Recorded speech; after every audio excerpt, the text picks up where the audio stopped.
Hi, everybody. It's Monday night. It's 9 o'clock. It's time for Use It or Lose It. Yes, the Springboks are world champions. That's what we'll be talking about tonight in what will probably be one of our final shows for the year, because it is quite a big gap of rugby, certainly international rugby. And we can, I guess, start looking forward to Super Rugby now. Anyway, what a tournament it was. If you watched any of our shows last week, you'll know that I'm here to eat humble pie tonight. I really did think that England would pack too many guns for South Africa in the final. I watched it with a bunch of Bok supporters. I must tell you, I watched it in a Bok jersey.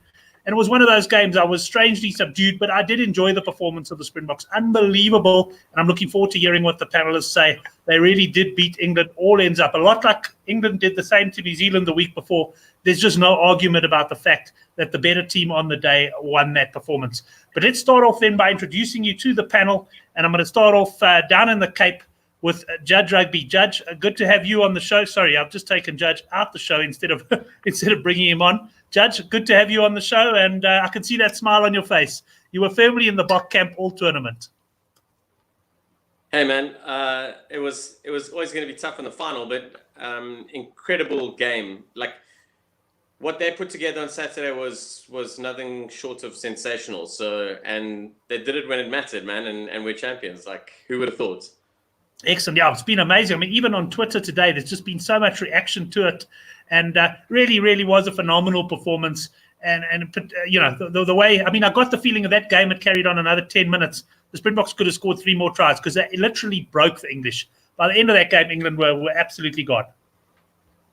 Yeah, that Mapimpi try was a big one, I thought, and then after Colby put one away.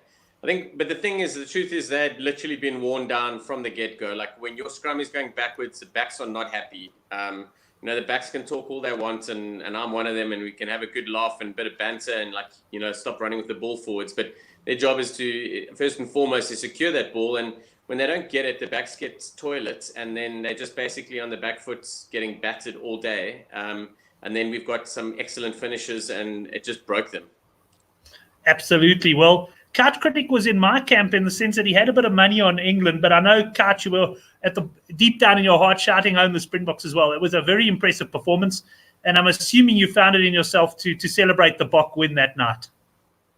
Brent, it must be like a Ruben Riffle humble pie, because I promise you it definitely didn't taste too bad. So I think lost a little bit of money, but I paid it with a smile. But I must say, in hindsight, I don't think I'll do it again. It takes a little bit of a gloss off the high five, and just makes the shouting a little bit lesser. Next time, I think I'll rather put my money where my mouth is and just, or where my heart is, and just keep backing the Boks all the way, because that was just it was beautiful. Yeah, I kind of felt the same way. I must say, during the game, I was thinking, gee whiz, imagine I had money on the Springboks, how wild I would be going now.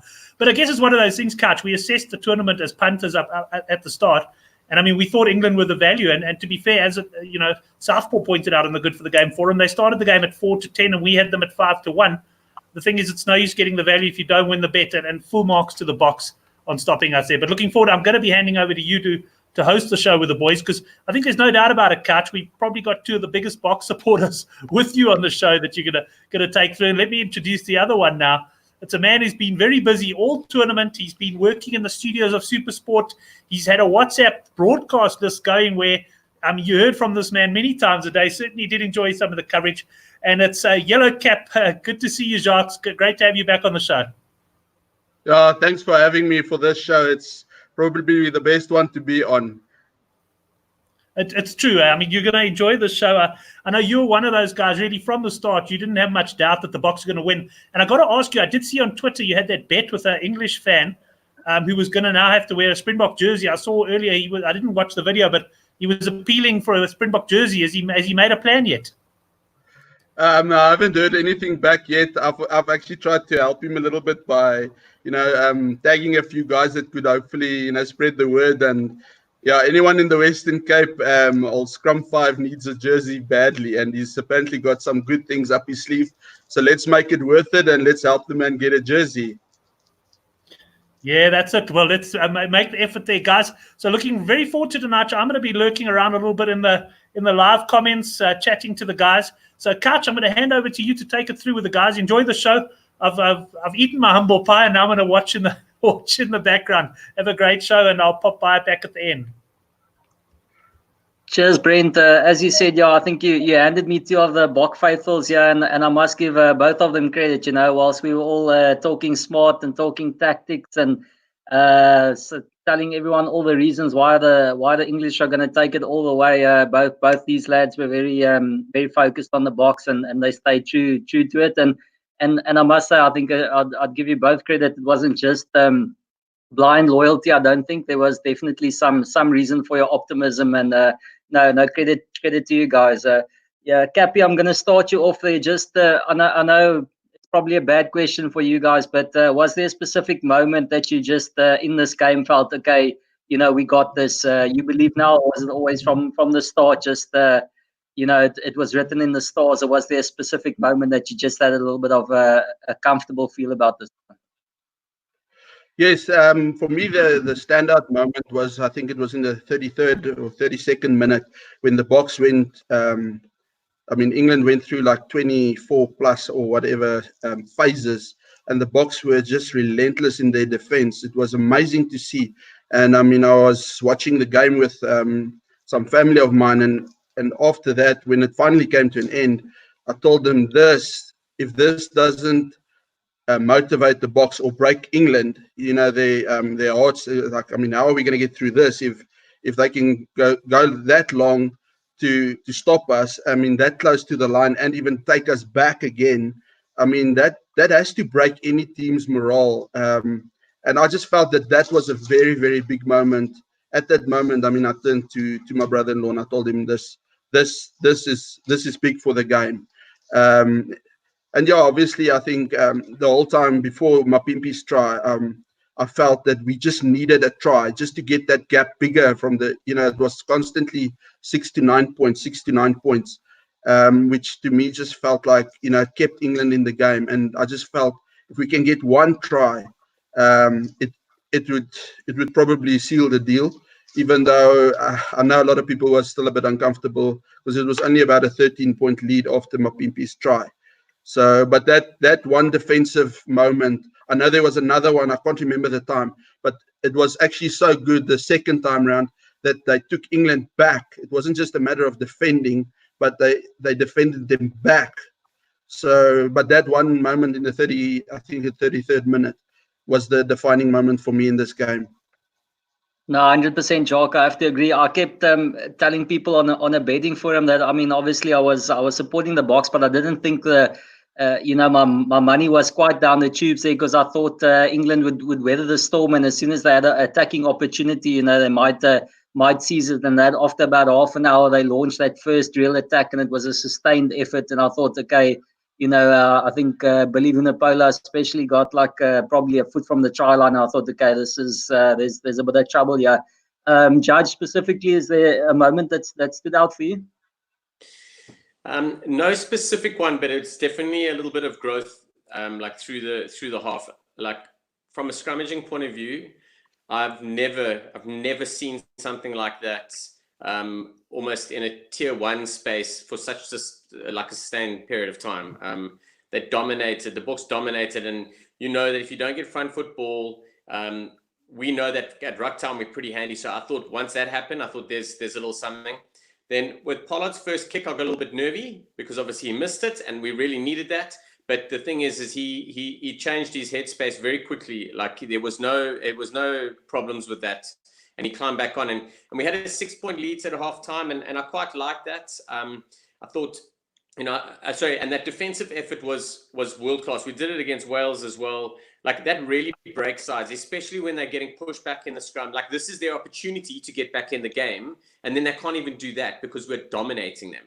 And so that was key. And then at halftime, obviously when we got a 6-point lead, and it kept coming back, but almost every time that they got a kick, we opened up that 3 again. So they had a 6-point thing, which is a bit nervy because obviously a try, like a converted try, gives them the lead. And then that Mapimpi try for me was big because then I was counting down the minutes. You got to kind of say, listen, can they do this in 10 minutes? Maybe not. But they had to force the game. They were always forcing the game. At halftime, 6 points down, they get their first penalty in the second half, and then we get one straight away. Then they're back forcing. They had to force the game, and that's where you want it. It's scoreboard pressure. It's a cliche, but it's the truth. And if you ever want to see it again, watch the replay. I must say, apart from that attacking effort that me and Jacques are talking about, also obviously like the second scrum, the second scrum penalty that Beast enforced, it was almost a case of, now it was locked in for the game. There was no, changing this. That Garcia's he realized the fact that the Boks were dominant. He was going to get into that groove, which was great. And it's almost like as you said as well, Judge. I believe there's a reason why it starts at one at prop. It's still a game that's dictated from the front, and it's incredibly difficult, especially playing catch up when you don't have that parity up front, and that was key. And then lastly, to me, a very important fact in that second half, I still thought England had a chance of coming back, and they actually built up a little bit of momentum. And I think it was 15-9 just after 50 minutes, and Farrell had that penalty kick. And he had an opportunity to take it into a 3-point game, and he missed it. And straight from the 22, it was that regather from Eben Etzebeth, a beautiful out the back pass. I mean, who's ever seen that from Eben Etzebeth to Damien Dahlende? He made about 10 meters, and then we counter, and then we got a penalty. And all of a sudden, we turned that around from what should have been a 3-point deficit lead to a 9-point lead. And from there on, I thought, okay, no, we've got this one. We are ahead of the 6-pointer, and I thought it was it looked pretty good for us. And at that stage, I thought this was in the bag. Listen, guys. I mean, for the next 10 years, I don't think it's worth asking Rassie Erasmus what the price of a brandy is in Bloemfontein or Cape Town's pubs, because he's not going to have to buy one for himself. It's a done deal. So he won't know. But just on that point, Judge, where do you think he got it right for this specific game? Where did he beat Eddie Jones and England tactically? I think it's a very interesting one. I think as a whole, everything really did come together well on Saturday. Like, you can have game plan as much as you want. If you don't execute it, it doesn't count. So the one thing he did do was tweak up his game plan a little bit. So he definitely changed it. It's testament to the way we played. I think he had he knew that we needed to dominate up front, and I thought it was very clear in terms of his 6-2 split on the bench, which I've spoken about. I think it's a bit risky, but I understand why he wants it though, and why he wants it was for Saturday. You keep the pressure. For us to dominate as much as we did, I don't think anyone expected us to dominate like that. England are pretty handy packed. They're not great. They're not like world class. They're very, very good though. Like, they're a good top class international side. They're in the top 3-4 in the world. And just a question that Danya asked about Carl Sinclair. I think if Carl Sinclair stayed on, I think he offers more an open play. So there's an opportunity for some more front football, which I think England may have done a little bit better with. I don't know, because our defense was really good. I think from a scrummaging point of view, I don't think that he would have affected too much more. I don't know anyone that would have outscrummed that pack on Saturday, like past, present, or future. Like, the way that played was next level. So, it's massive. I think Rassie. I think the players believe in Rassie, and I'm not saying England players don't believe in Eddie Jones, because they do. I think they know Rassie, they trust Rassie. Rassie has taken us so far in a couple of years. I think with Sia, I think with the leadership group and everything, we all worked it, and they were like, listen, we are now going to go ahead and we're going to go win this. England don't expect this from us. They don't expect this from us. We're going to give it to them, and we're going to execute it well. And then we did it. 100%. Jacques, where do you think Rassie, what did he specifically, you think, tweak from the semi-final or the quarters to the final, and where do you think he caught Eddie out in that final? Sorry, I just had to unmute myself. Well, first of all, clearly we kicked a way lot less, or the kicks were a bit better. Faf kicked way lot less. It was as obvious as daylight. There was a clear difference between the rest of the tournament and the final. And I remember speaking to a few guys. I don't know if I mentioned it on the show at one stage, but I did actually, around about the Japan game, I honestly started wondering, does Rassie maybe not have a plan B that he's holding back for the final? And I know it sounds ridiculous, but it's Rassie. We all know Rassie. He's done crazier things. Another thing that I realized was early last week, he had a press conference where all the media came out and said, wow, Rassie is giving his whole game plan. He's been open and honest. Was he really? Did he not just fool everybody? I think he did, because he surely did fool the rest of us. I can't tell you exactly what he tweaked or anything, but the one big difference was definitely the kicking. I thought Willie arrived finally, not at his best necessarily, but he was committed. He looked hungry for the first time ever. Not ever in respect to the tournament. And when I saw that, it was like, okay, Judge, the fan spoke just before the match, and I think he can tell you, between him and I think it's fair to say he was more nervous than I was, just by hearing the deep breaths in his voice. But I think we were extremely nervous, and after the first 5 or so minutes, I felt way more relaxed, and just by seeing Willie already coming to the party was something good, and then also seeing Faf kicking way less, but also kicking a bit more. Is tactical the right word? It wasn't necessarily just a random up and under or a box kick or something. It was either kicking a box kick, but one that went out, almost like an Aaron Smith type of game. And but yes, it's really hard. I watched Eddie Jones's post-match press conference today, and I think he summed it up so well. He said even if you do an audit on what happened on Saturday, it's hard for him to say where they got it wrong, because it was just one of those days. I must say, guys, I don't know. I've got a little bit of a different theory where everyone says Rassie changed his game completely, and I don't know. To me, I don't agree. I think this is the way Rassie actually wants to play, and it wasn't that we didn't kick. There was a pretty average up and under from Faf, which he just gathered himself, so he cleaned up his own mess. There was a decent up and under which Willie regathered, and then another one which Andre Pollard. So I just think we kicked better, and strangely to me, I think we took a heck of a lot of confidence from the fact that our scrum was as dominant. I think it put the team at ease, and it was a case of, listen, we've almost got this in the bag in terms of the set phases. We know we've got a few penalties and real dominance there, so we can back ourselves a little bit more. So to me, it was just a bit more confidence. So at a set phase, I still think we played it. We played it one wide when Faf juggled it, and I don't think it was planned to play it wide, and he just got rid of it after fumbling it. The rest of the time, I think out of set play, we did it normally, and the difference was on our turnover ball, we didn't kick it. And that to me was a bit of a difference. We just kept it in hand out of the turnover, even though the Amma Pimpi was still a kick.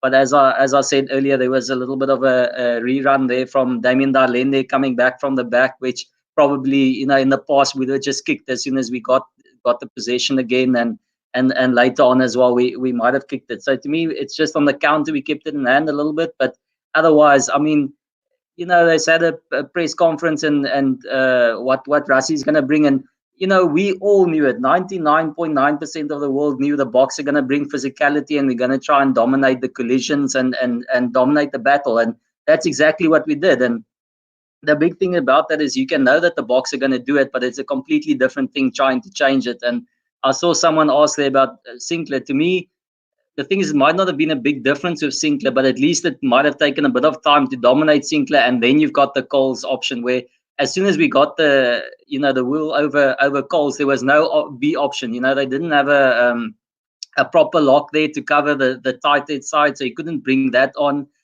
They went for the two fetchers. They didn't have a big ball carrying 7 who could come out and also help the scrum on that side. So everything, just kind of avalanche from there as soon as we got that dominance. In case that's my thoughts on that one, guys. Let's quickly go on to what I would like to hear about is the unsung hero in the Boks World Cup effort, and then the one guy that you think we obviously know Pieter-Steph du Toit was player of the year, but the one guy that the Boks probably couldn't have done this without. So the one unsung hero and the one guy that you think pretty much without him we probably wouldn't have gotten all the way. Judge? I think in the final, I think Frans Malherbe was incredible. And he's been getting a lot of heat about his fitness, about his scrummaging, about this, about that. But he didn't put a foot wrong. He missed one out of his 12 tackles, so he made 11, or he made 10 of his 11, I'm not sure. And the one he missed was minor. He slipped off a foot and Faf was there to complete the tackle. So I thought he was incredible. I think I'll name a forward and a back. I think it's tough. I think Malherbe definitely for the final. I thought Siya Kolisi really pitched up as well again, like he has been doing it the whole tournament. But I think Malherbe possibly is if I had to make one call. And in the back line, I think Lukhanyo I've really liked him. I've liked him a long time. I think his connection and the way that him and Delende are playing is something that we are going to see one of the best Springbok midfield pairings in forever, potentially. He's amazing. If you look at his 2 bits of work for both tries, is really good. Defensively, he's very handy. It was, I just think if we had to single out 2, I know you only want one from the forwards, one from the back, would it be Malherbe and Lukhanyo. And then I think a player that we couldn't have done without, I really don't think we could have done without Siya Kolisi. I think Peter Steph Toy's work rate, and I think everyone else's work rate is incredible. I think what Siya Kolisi has brought as a captain and how he's galvanized his side together, we would not have got anywhere else. And I think he's there. And then a player we couldn't have done without in the back line, because I've given myself that buffer from the first section. But I think Damian Delende in the backs we couldn't have done without him. Okay, Jock, please try and stay within the rules on this one from your side. Well, can I pull a Rassie on you? So for the final, I actually agree 100% with both of the players that Judge said, against all my religious beliefs and everything. But anyway, I must. Frans Malherbe, I think once Trevor was gone, I don't know what was said or how it happened, but I think he realized that he's got to pull it through. There's no other option really. I know Vincent Koch was there, but at the end of the day, there was a lot to be expected from Malherbe to go all the way to the end, with obviously Koch being his deputy. And then in the final, definitely I think he had, everything that he did was just gold. It was really, really awesome. That try, to do what he did in that try with Mapimpi was just, that's selfless. It says everything about the man. I know there's a lot of guys that are still saying he's way better at 12 apparently. But you know what, as Judge said, I think, the way Delende and played in this tournament, it's going to be tough for anybody to come through at this stage of the game. For me, I think I also want to agree with Delende, also against everything that I've said before. And I hope this video gets wherever, and I'm okay to get lambasted. That's what sports is all about. It's there to prove people wrong, and I'm more than happy to admit it when I am wrong. And to see what I've seen in this tournament from Damian, if there was a player of, a Bok player of the tournament for me, it would definitely go to Damian Delende, with probably Dwayne a very, very tight second. I saw, obviously Dwayne was man of the match for the final. And it's just, I think Damian deserves a lot of credit after this World Cup. And I think, for him to have been part of the squad and actually get a medal is just reward at the end of the day. I just want to say, Dino asked the question earlier about the player of the tournament. Rugby is not, unfortunately, like soccer, so they don't have awards like that, unfortunately, which I think is something they should actually look at. Like in football, they've got the Golden Boot and those kind of awards. I know the rugby awards are there, but they're not purely based on just the World Cup alone. So I think it would be nice if World Rugby actually considers a separate kind of thing for the actual tournament, because I think there were a few people throughout the tournament that would have picked up some great awards. Okay, listen, from my side, I think I said it before the tournament, and I stick to it, is that if Pollard got injured, we would be absolutely stuffed. And to me, he was the one guy that I know there was some shortcomings in his game, and I was critical of him myself, and I still think there are areas, but just in that game plan and in the Springboks setup, I know Faf takes a lot of responsibility, but to me, Pollard is crucial. You know, it just changes the way we play if we had someone else at 10. And I mean, when it mattered in the semi-final and the final, he hit the goals which he needed to, and pretty much won us the game. So to me, Pollard is the one guy that I think is pretty much irreplaceable out of that team. And then unsung hero, I'm actually 100% with you guys, and not just for the final or the semi. For me, the whole tournament. I mean, coming in, and I know Cappy and the guys were strong on the arguments. You know, we weren't even convinced whether was the best 13. It was up in the air, and I think even from that second game, it was almost.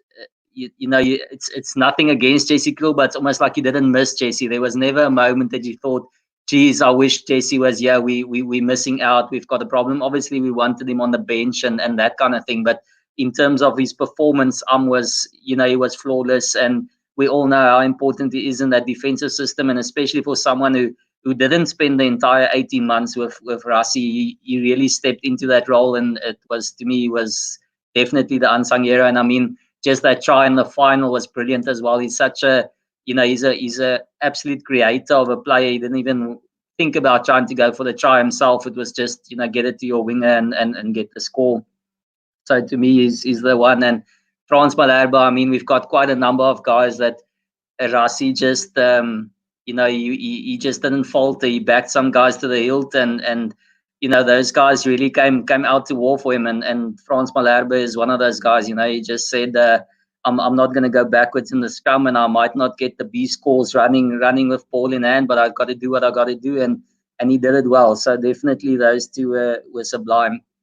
Then listen, guys, if you don't mind, I think we've got the topic. I don't know if you saw it before, and about team of the tournament, but I actually want to flip this up a little bit. I saw Tala had a nice Twitter thing going about some players, or I don't even know if it was World 15 completely for the year or the tournament itself. But going in, we had Gito and Mitchell, I think, talking about the teams of the final, who they have from both teams. And to me, the standout was the two locks of England making the team, which was a bit surprising to me. And then obviously there are a few other surprising calls. And then we've had good old Dawson saying that none of the Boks would make the England team. And then, as I said, we've got incredible individuals across the park, like Furlong, Revi, Tuelangi, Aaron Smith. But honestly, I was talking to a colleague at work, and I said, when you try and match the teams, who would the one coach run from the other team? And I seriously think that Rassie Erasmus, for the game he wants to play, there's literally from 1 to 15 and probably quite a lot on the bench. No one he would take from any other international team. It's, let alone England. I think Rassie's got to a T, 1 to 15 and probably 1 to about 20 of exactly who he wants. So, maybe a strange topic, just Judge talking on the team and how they gel and how they fit into Rassie's plan. Just you can pick on a few players, you can run through most of the team. Just as I said, to me, I don't even want to go to the best team of the tournament, because after this final, I think it's almost like which one of the Boks do you throw out? To me, they were incredible 1 to 23.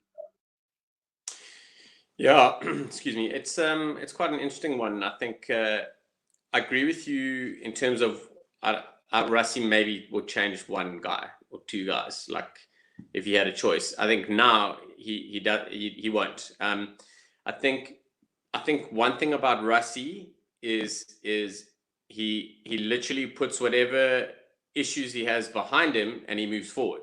So when Marcel Coetzee got injured, that was a done-dusted deal. There was nothing happening there. When there was an opportunity to get Jan Safontaine back in, that was done and dusted. Then Francie came in, but he had to prove himself. He believes that Willie Leroux is the man at 15, and he will not be moved on that. And I certainly didn't agree with it and don't, but he's taken him and he's moved on with that, and Willie there. Same with Faf. Like, he is very, very clear and settled on what he wants and how he wants it. The other thing is he's created himself 2 front rows that he can call on whenever he wants, 2 lock pairings, maybe 3, and 2 sets of loose forwards. It's ridiculous. Like, you know, he can, like the guys are trying to say, like, you know, the guys talking about team of the week or team of the tournament. And I'm like, Bongi Benambi was the best hooker there. I don't care what anyone says. And second best was Malcolm Marx. Like, they were that good together. But you can't do that. You can't put 2 South Africans. But you ask for the best team. Like, I'm telling you who they are. Because, like, you know, Jamie George will definitely get a look in. He was really good. But the Kiwis didn't pitch. The Aussies were so-so. Ken Owens for Wales was pretty handy. Rory Best for Ireland was up and down. And like the 2 best hookers, most consistent, delivered every single time they were needed were Bongi Benambi and Malcolm Marx and Jamie George, if I had to really make that call. Shotahori as well. But like, that's where we are at the moment. Like, we know that Rusty's going to name a front row. We don't know who it's going to be, but we're okay with it. It's not like he's going to name someone you're like, oh, not again. He hasn't done that. Like, the only time we've had those issues is with the back line. And then he's gone and given us the toffee about that anyway. But Judge, I mean, that's like my point was, you know, England would take probably a few of the South African forwards. But honestly, you know, if you look at the tournament and you look, there's probably no one in that Bok pack that you would not pick. It's just, you know, from 1 to 8, you know, we've got Kulisi for a specific role and as a great leader. You know, someone might have an outright fetcher, but apart from that, you know, I think almost any team would take Pieter Steff. I think after this final, England would love Pieter Steff. New Zealand would always love Pieter Steff because they don't have that enforcer 7. So to me, especially in that pack, there's just, you know, they pretty much stand alone. And as you said, even on the bench, and you know, personally, I think we probably have 5 of the best 10 locks in the world in our 23, with Pieter Steff obviously being able to be a lock. Yeah, it's insane. And I think the key thing, and I was about to touch on, and you jumped on it now. Everyone knew their role. There was no doubt about who needed to do what and where they were responsible on the park, and everyone did that and delivered. I must say that the age of Curry and Underhill at a loose in the loosies was a concern for me. I really thought that they would deliver, but I just thought that they were lacking a little bit of something. And I don't know if they've played enough together as to have 2 open sides. You know, it's quite a new thing just for this tournament that they've been putting it together, and it was only mostly the last 2 games. I really thought Mark Wilson would actually start on blind. Maybe they could have even started Courtney Laws on blind side and given themselves another line-out option. So I was quite surprised with that. I thought it might be a good bench option, but to be fair, they both performed against New Zealand, so why would you drop them? Yeah, no, I was actually expecting maybe Laws there and get Grace in at lock and just get a little bit more grunt. And as I say, it's probably only at the back that you'd consider. But my big thing is, considering the game Rassie plays, I honestly don't think he's going to take anyone else except, you know, personally, I'd probably take a different fullback, but he believes in it and likes the left foot option and all those kind of things. Jock, your inputs just in terms of the team, the combination, the setup, and you know, is there any glaring weaknesses or anyone you'd consider, you know, from the rest of the teams that you'd think would slot in seamlessly there? I'm going to be very honest with you. I'm not very big into these teams of the week or team of a tournament or team of a decade.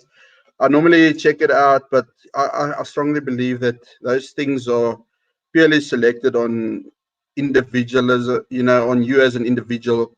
You like someone, I like someone. Just like Judge said now, how can you not have Bongi or Marx?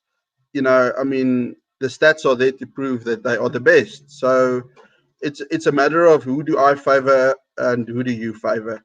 I think Judge really said most of what was needed to be said on this topic.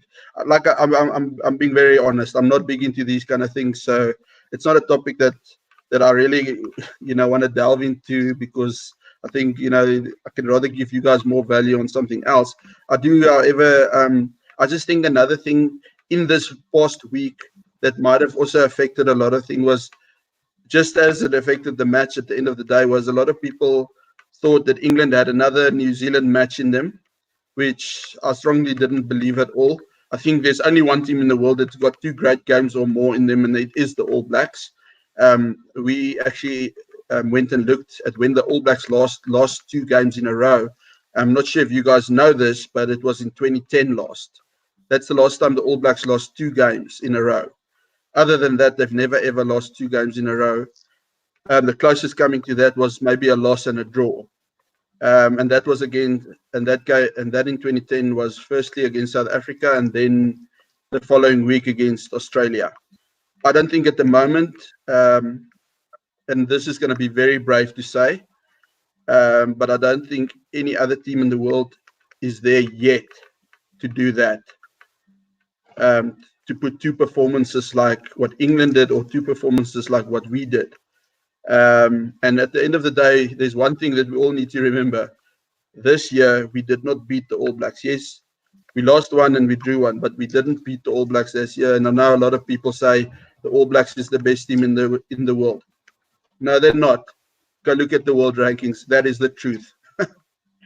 I think, guys, just the nice thing, and we are actually gonna move on to the future a little bit, basically now, and that was the nice thing about Rassie's speech as well. I don't know if you guys all listened to that one. Was, he immediately said everyone in the world wants to be New Zealand, and to me, what was nice about it, he wasn't like playing New Zealand style. He was talking about the fact that New Zealand have dominated rugby for 10 to 12 years, so it's just immediately that director of rugby mindset of Rassie is that we don't want to just win the World Cup. We want to now see whether we can take this on and create that kind of dominance, because that's what New Zealand did. Is they whether they won all the trophies or not, they were the dominant force. So I'd actually like to come into that. I just quickly want to answer Dino on that 50-22 rule. As far as I know, it's coming into effect next season. I judged about the 50-22 the kicking law, so that's coming in next season. Dino, just on that.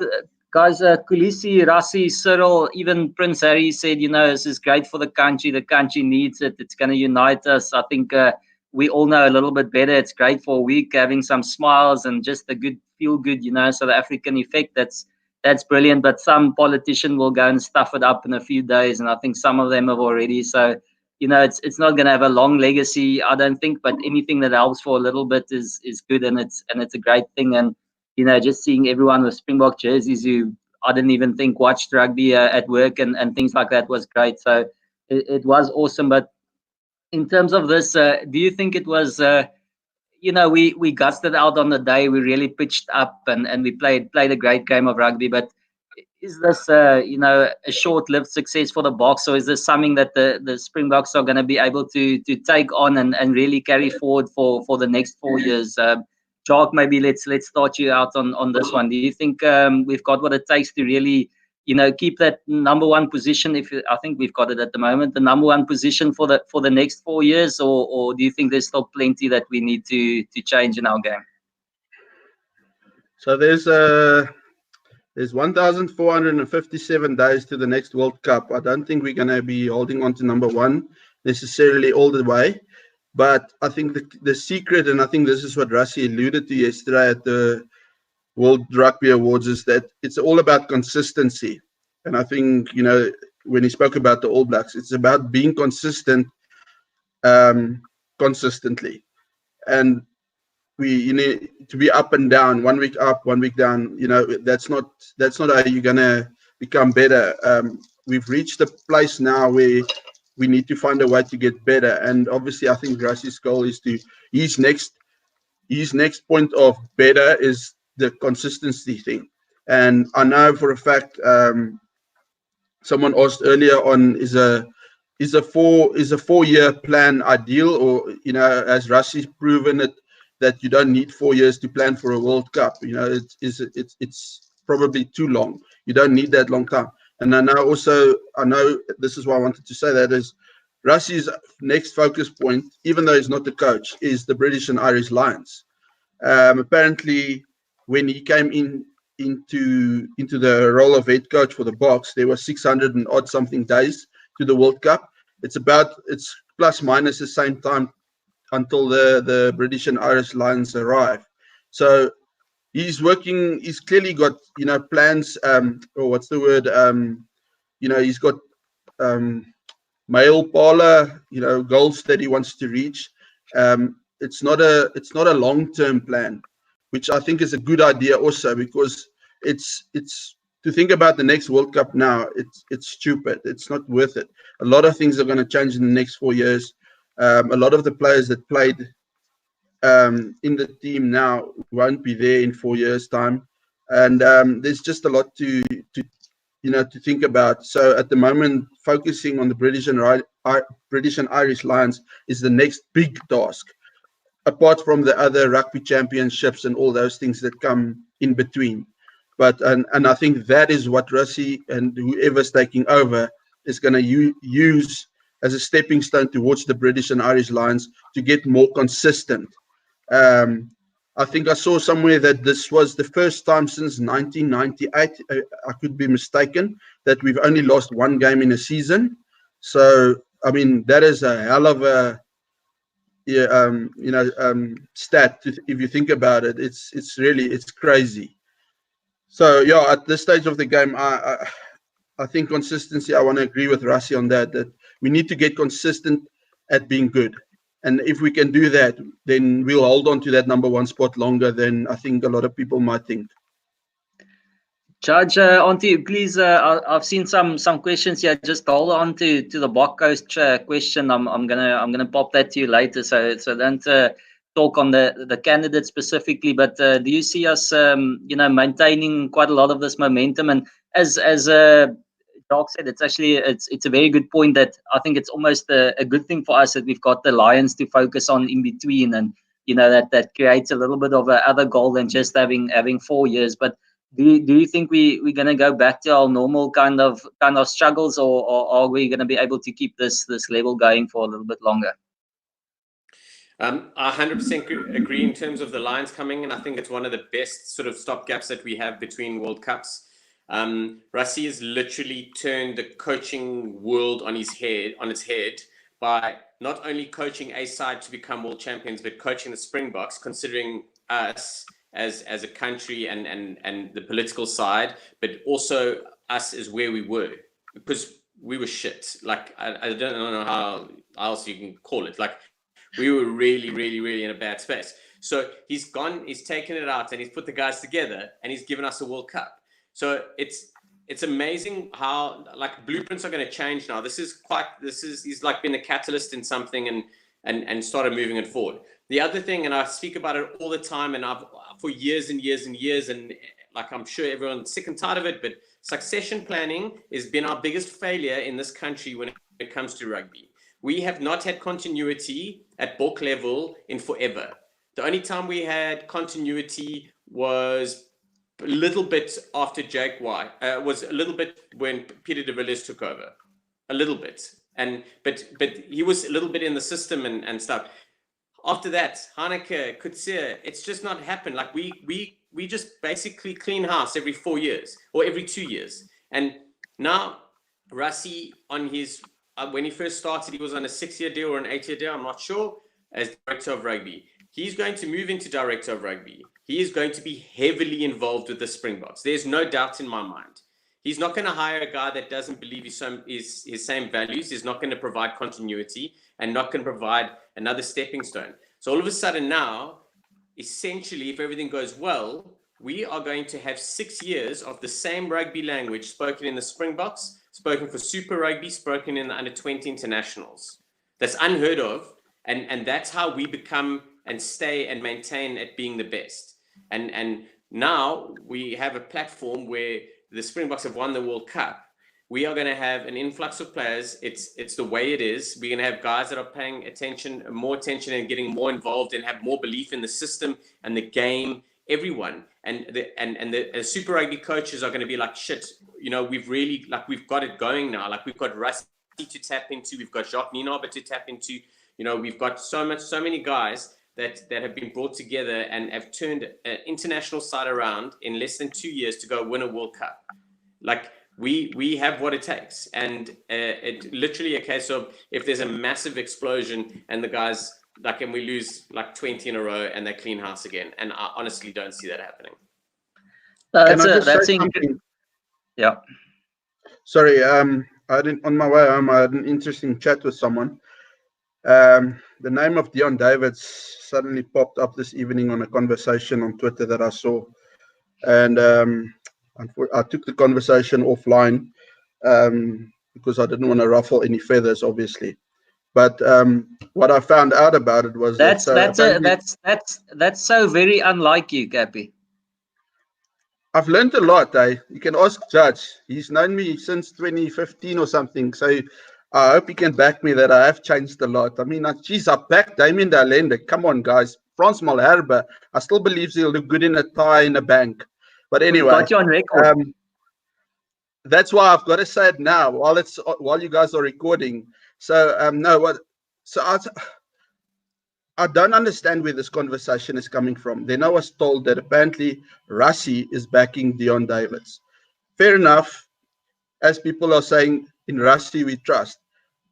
For some reason, there's just one. This is now one time where I'm not going to agree, and I can't believe it. And I think Judge just touched on it now. The whole continuity thing. Surely, the fact that Rassie, when he got announced as Bok coach, it was a 6-year deal. 2 years with the Boks as coach, 4 years. Well, it was running concurrent, but the 4 years after the 2 years, he'll be focusing solidly on being director of rugby. So yes, even though I think it wasn't really a shock that he said he was not going to be coach after the World Cup anymore. It was more, I think, a shock of, but we want you to stay on. You've shown us that we want you. That's not his plan. And I think we've all come to see that Rassie is a very honest guy and he sticks to his guns and everything. I'm sure Rassie's got someone in his mind, but I find it very hard to believe that it is someone that is not currently part of the setup. I don't see Deon Davids being part of the setup. I know, however, that Deon Davids, when the Boks was still in South Africa, before they left for the World Cup, he did visit a few camps. That to me is not good enough to put yourself in the circle. And sitting in South Africa watching rugby for 80 minutes on a television does not put you in the circle. Then I nominate Judge to be the next Bok coach. And I mean this in all sincerity. I'm not even saying it as a joke. But I honestly, I would love to see why Deon Davids, and I've got nothing personal against him. Please, this is on record. I've got nothing against Deon Davids, but his credentials doesn't speak to me.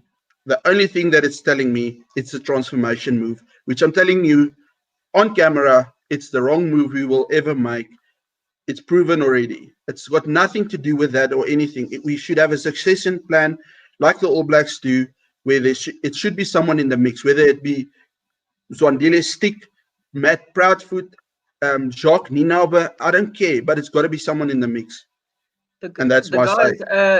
I was also very, very confident that it would be someone in the mix because, I mean, there's got to be a big trust relationship there with Rassie Erasmus. But if you look at those, and I was actually thinking Proudfoot, but, plenty of guys showed me the fact that, Proudfoot has only really been almost forced onto Rassie later on. It's not really a great relationship between him that's come a long way. And the only guy you can really see there who's actually a Rassie man out and out is Nienaber. But to me, Nienaber's never been a head coach. So I just don't see your first gig as head coach being the Springbok coach. So to me, that kind of falls flat.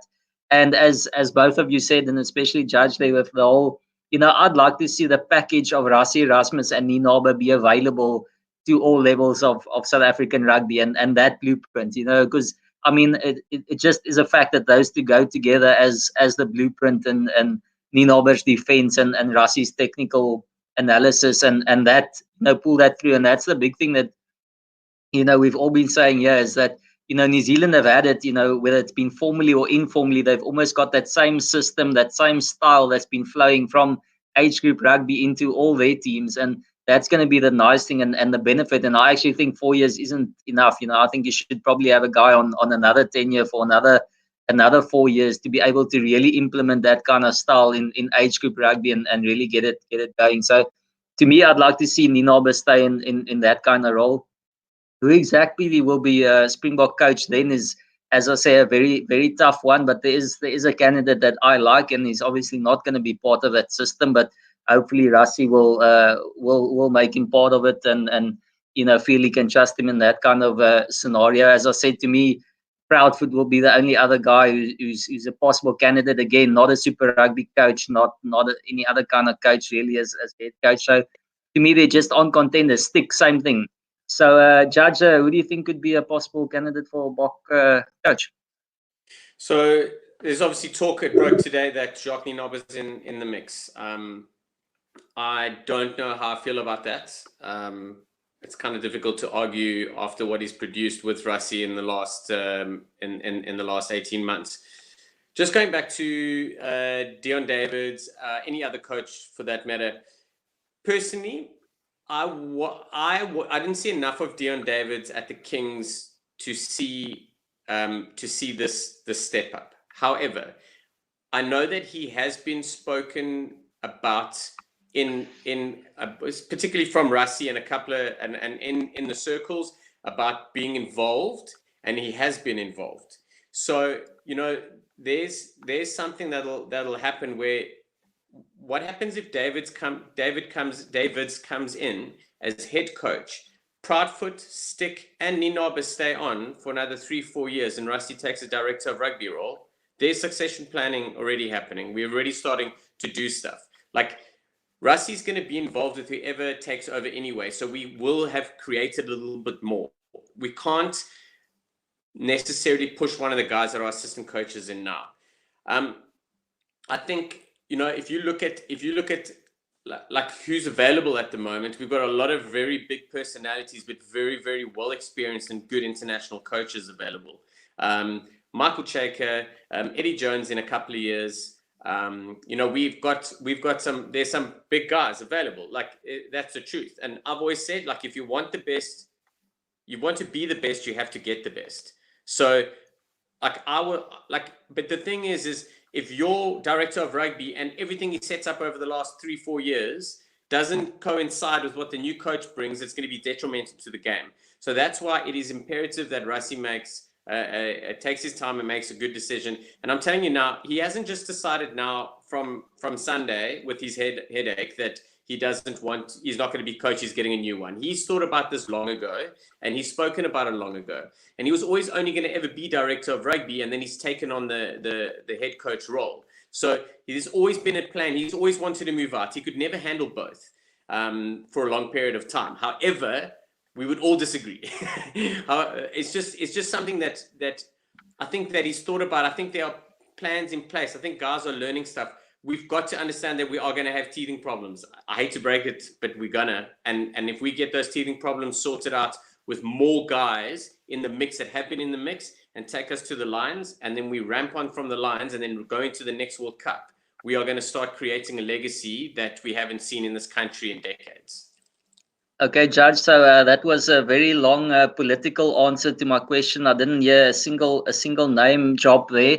Victor said it earlier there about international. I didn't say a guy has to have international experience. I mean, obviously he doesn't have to have, but I want him to, at least be a head coach.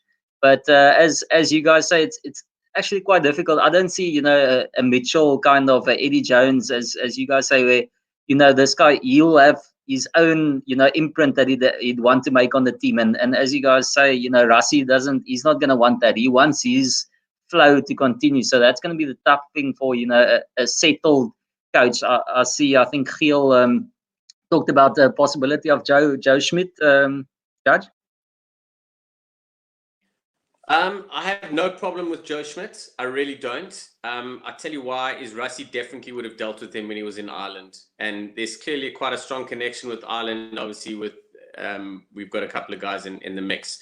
That would be incredible.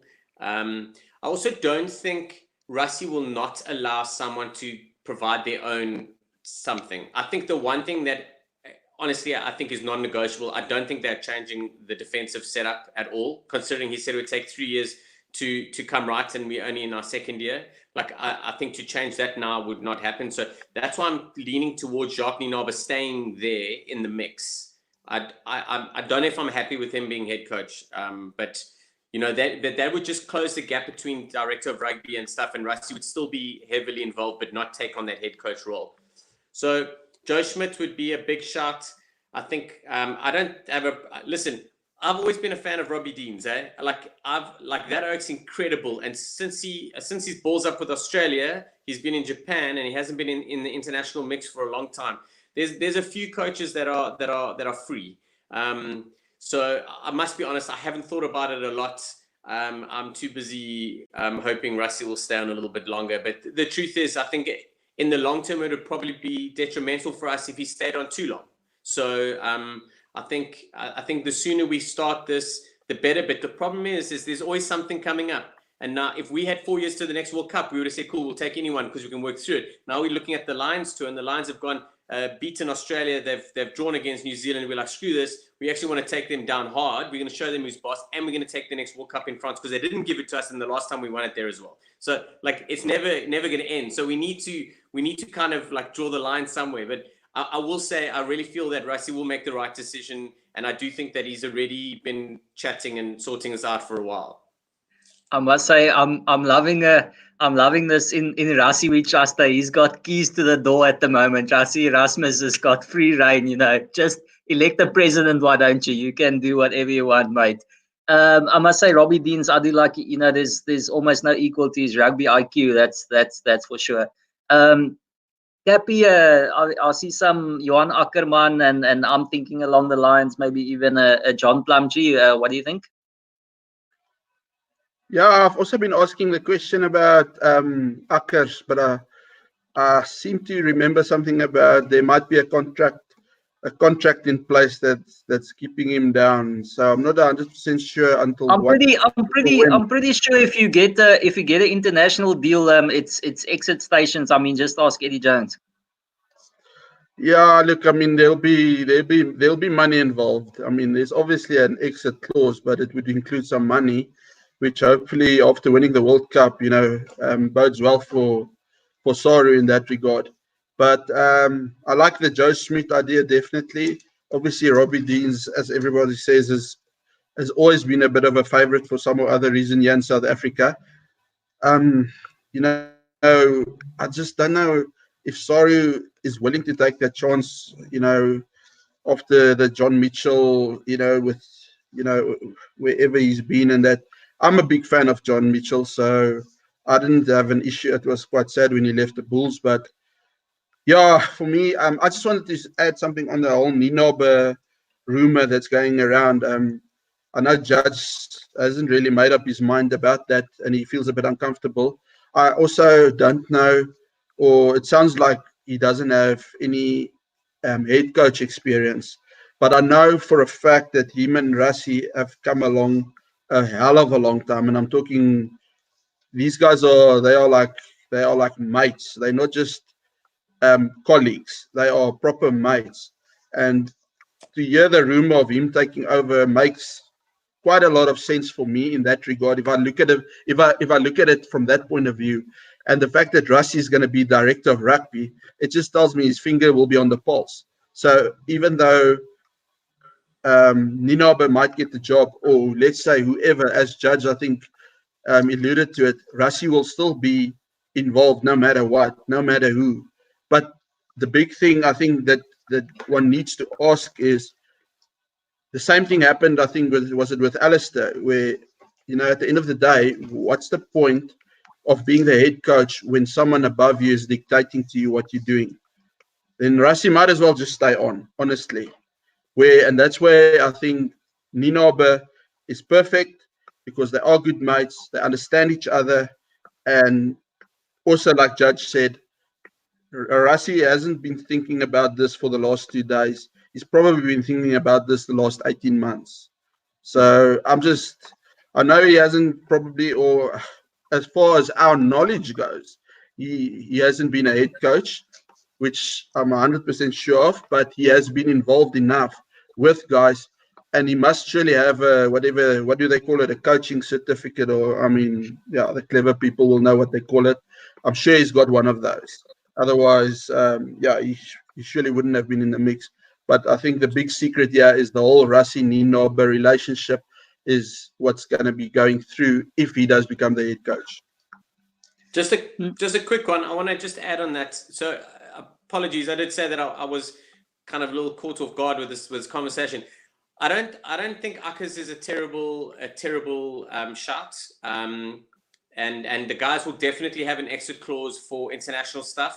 And he was even being spoken about as potentially coming into the box before he went to Gloucester. So that's definitely there and thereabouts.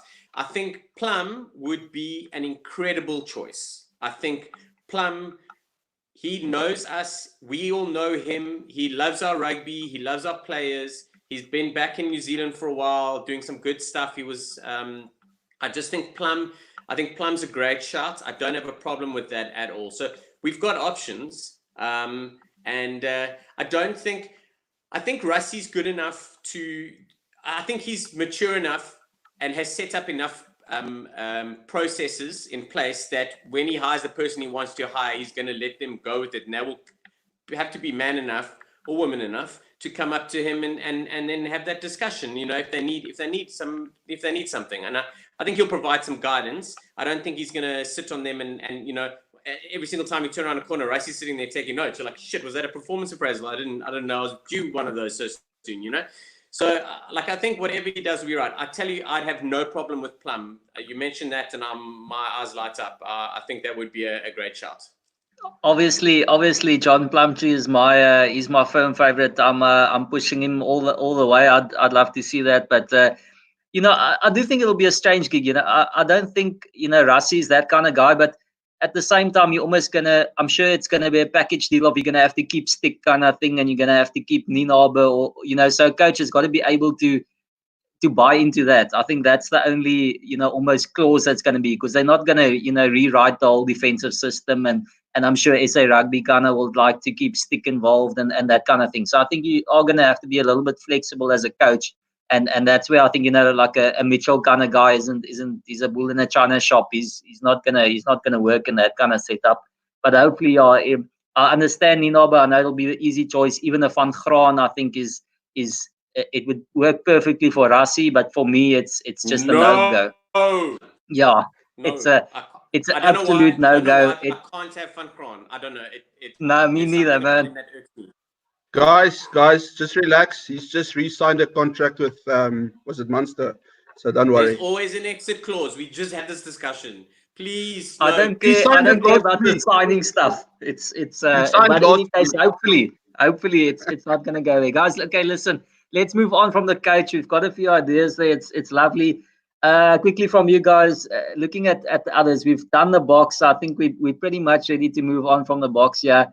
Going forward, New Zealand, they're about to do a new coach. They've in a new era kind of thing. Firstly, I'm going to combine them into two. But is this the end of the New Zealand dominance? And secondly, do you guys see the Northern Hemisphere overtaking maybe even the Southern Hemisphere in the next 4 years? So let's do that as one question. There, Cappy, New Zealand and the Northern Hemisphere, how do you see them going?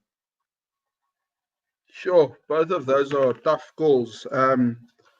New Zealand will always be New Zealand. I think the way they do things, their succession plans, their blueprint, everything it's like you don't touch it. You touch, you die. I think Scott Robinson has been mentioned as the possible next guy, even though I'm not sure what the deal is with Ian Foster, if he's leaving with Hansen or if he's going to stick around. Because surely if he doesn't leave, he's going to be the next guy. But I know a lot of the last year or so, a lot has been said about Scott Robinson. You know what? It's the way this World Cup went. I think it's difficult to say whether the Northern Hemisphere is going to overtake us. I know Eddie Jones is apparently signed on till 2021. So, he's going to be around for England still. Obviously, Joe Schmidt is gone. So, I can't see that happening just yet. I think at this stage, I think they've caught up with us, as in the Southern Hemisphere. And I think it's going to be ahead. How do you say it's going to be a 2-horse race for the next couple of years, probably. I think this World Cup might have, everyone said ahead of this World Cup that this is going to be one of the tightest World Cups ever. I think it was. And I think the next World Cup is probably going to be very similar. It's too early to make any predictions in that regard as to who's going to win it. But I think both the Northern and Southern Hemisphere at this stage of the game are at a place now where it's going to be a bit of a plateau. And then depending on who takes over New Zealand and stuff like that, the next 4 years is going to be very interesting. That's all I know. But I'm not going to put my money behind the Northern Hemisphere at this stage of the game. No chance. I know you probably will, Hein, because you already did it. Yeah, I only did it on England there. I'm not like Brent Graham, who said it was going to be a Northern Hemisphere final. So let's take it down a notch there, man.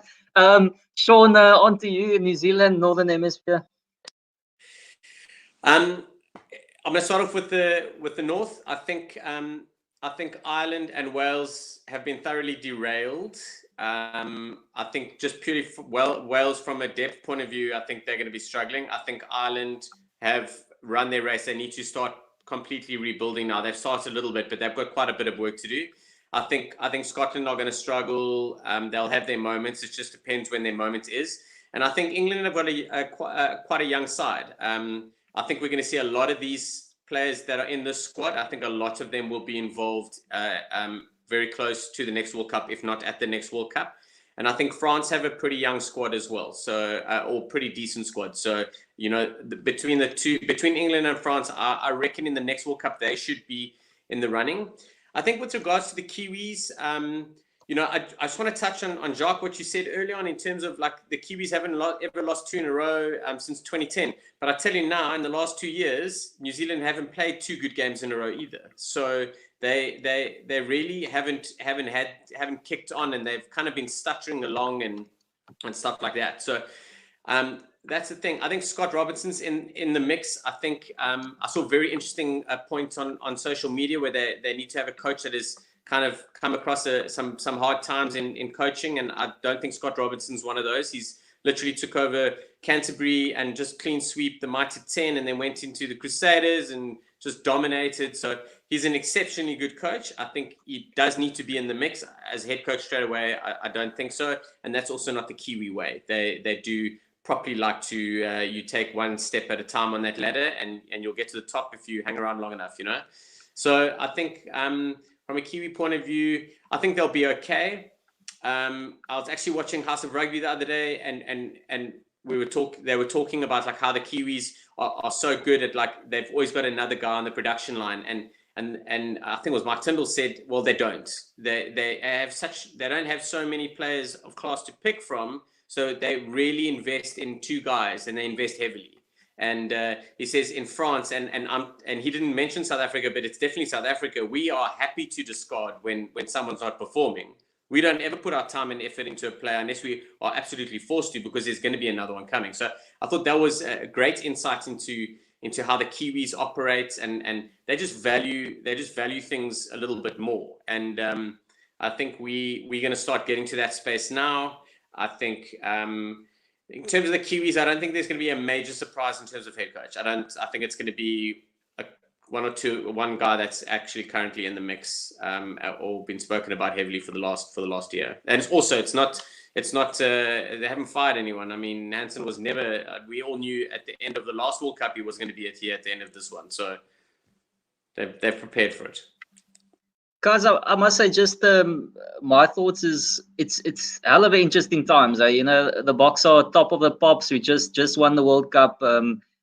Australia probably a little bit in the dumps, but about to have a new coach. New Zealand, it's a brave new frontier, if you want to call it that. We're really not sure. I mean, there's a heck of a lot to be excited about. There's plenty of young talent and that kind of thing. But it is the end of probably a second era already for them. With after the Carters and McCaws and now your Reeds and Ben Smith. So, those aren't the kind of players that you just replace overnight. And even though there are some quality coaches in the system, it's something different stepping up into the big job. And I see it almost as that Alex Ferguson kind of job that you have to step into now. Is there really a way up for that guy, or is he pretty much getting a bit of a poison chalice there? So it's interesting. I'm not going to call that New Zealand are going to fall off the planet or not going to be number one and not win 3 of the next 4 rugby championships. I mean, they might very well do it, but I just think it's going to be probably a little bit tighter. And even with the Northern Hemisphere, I think it's brilliant times ahead for World Rugby. And obviously, in the shock call of the comments I've seen at the moment, Brent Graham, after losing money on England, has just backed France to win the 2023 World Cup. So no surprises there from the main man. Listen, guys, we're going to go into a quick fire round. I'll give you each a chance to finish off something for this year and for our chat after that. But just on this, I think I've got about 5 or 6 questions, quick fire, like 1 word or 4 or 5 word answers, just top of your head, what comes to mind. I'm not going to ask each of you every time, so I'm going to say, I'm going to ask the question and then Judge, you answer, and then Cappy, you answer, and then I'm going to go on to the next question. You guys ready? You happy with that? So I can't give you a long-winded answer and sit on the fence. Don't wind it up. Don't wind it up, Sean, please. It's try and keep it brief. Okay, let's test you guys a bit there. Okay, best ref of the Rugby World Cup. Who refed us in the final? Gossés. Cappy? Yeah, I agree. I was surprised with World Rugby Ref of the Year. Okay, I'm still an Owens fan. Best non-box. Yay!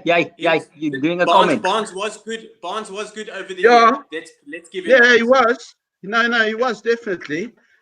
But I thought, man. I mean, Gossés should have gotten it just for the flack he got. And I think a lot of South Africans need to now start shut-upping out about the French. Thank you. Next question. That was all me. I'm sorry, that was me. We got one question into this, right? That's brilliant. Okay, best non-Bok at the Rugby World Cup. Non-Bok? What do you mean? Player from another country. Kotaro Matsushima.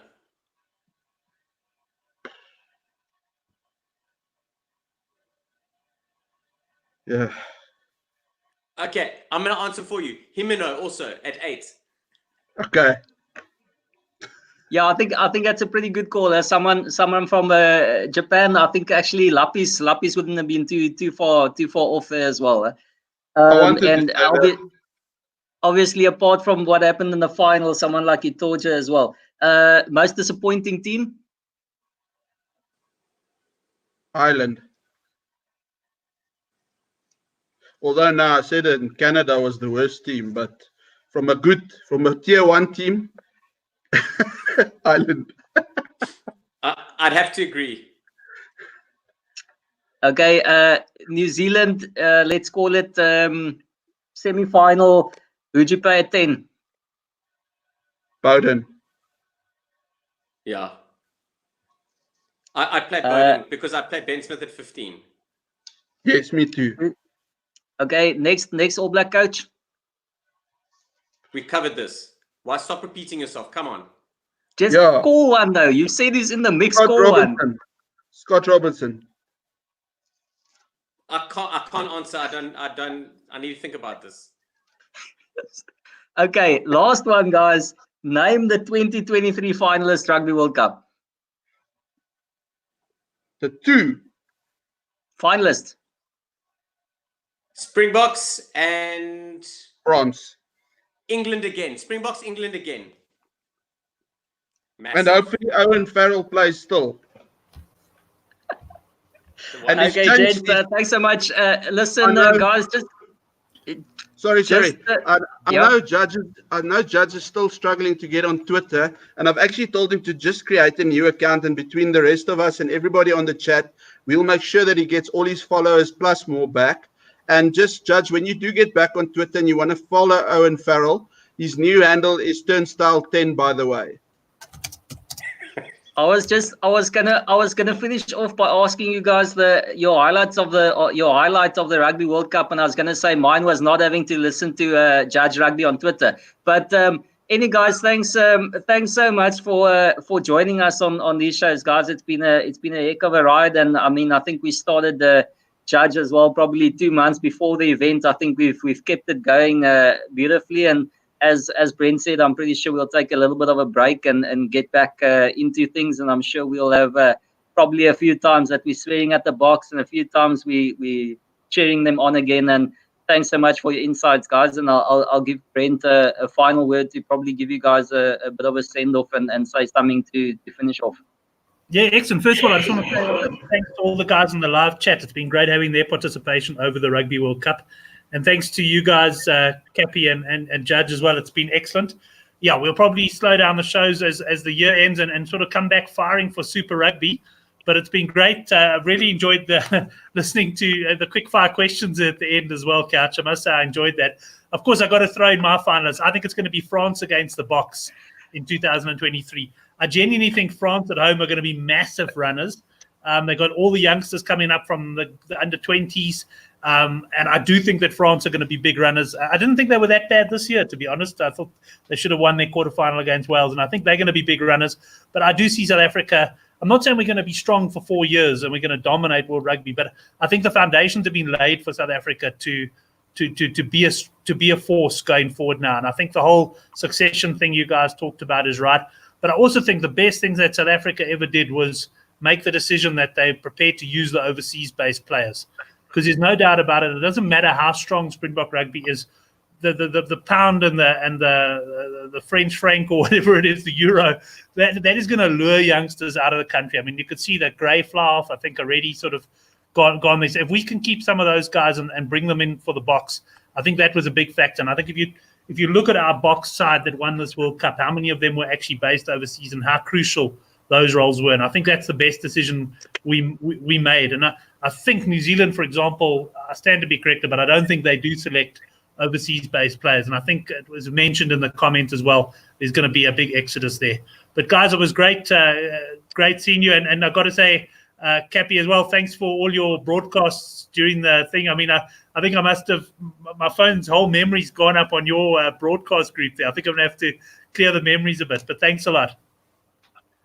I've closed the broadcast, so you're welcome to delete whatever you want to. Yesterday, I deleted a lot of, not just the broadcast list, but quite another. And my phone was telling me that it's busy deleting 13,000 odd messages. I was quite shocked. But thanks for those that bared with me. Kevin Spector, an old schoolmate of mine who's based in the US, is apologizing to France for the fact that I've just backed them. Reckons they got zero chance now in the 2023 World Cup. And I think the English might just agree after this Saturday. And Judge, I just want to echo what Cappy said there about the Twitter account. We've got to get you back on there. We miss you on Twitter.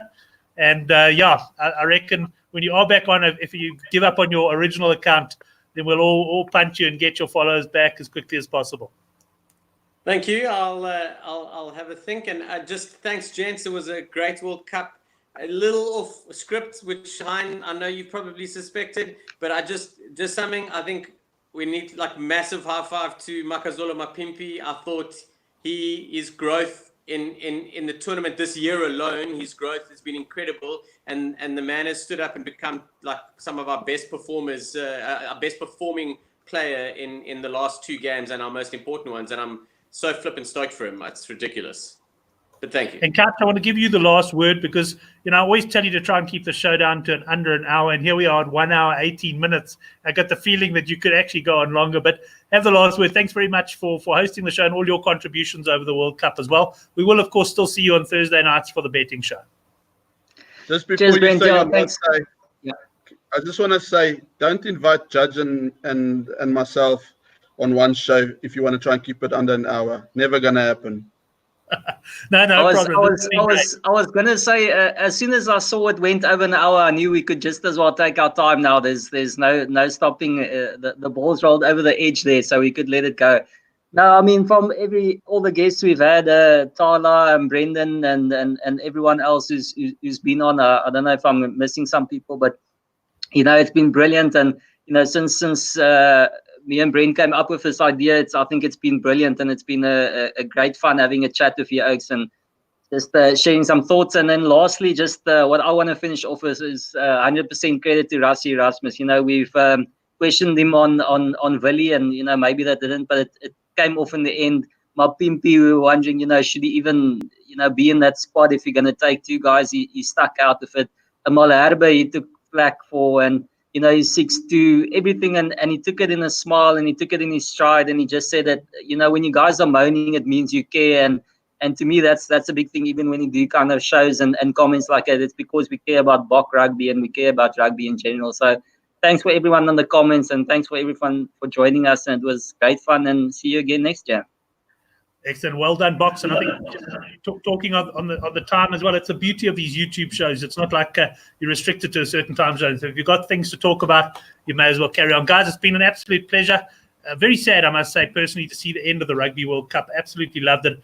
I guess I'm going to have to get into a bit of Pro 14 over the coming weeks. Thanks again to everyone in the live chat. And if you haven't subscribed to the channel yet and you are watching for the first time, do go down below and hit the subscribe button. And we'll see you for Thursday night show, and then we'll see how things go after that, but probably early in the year for Use It or Lose It.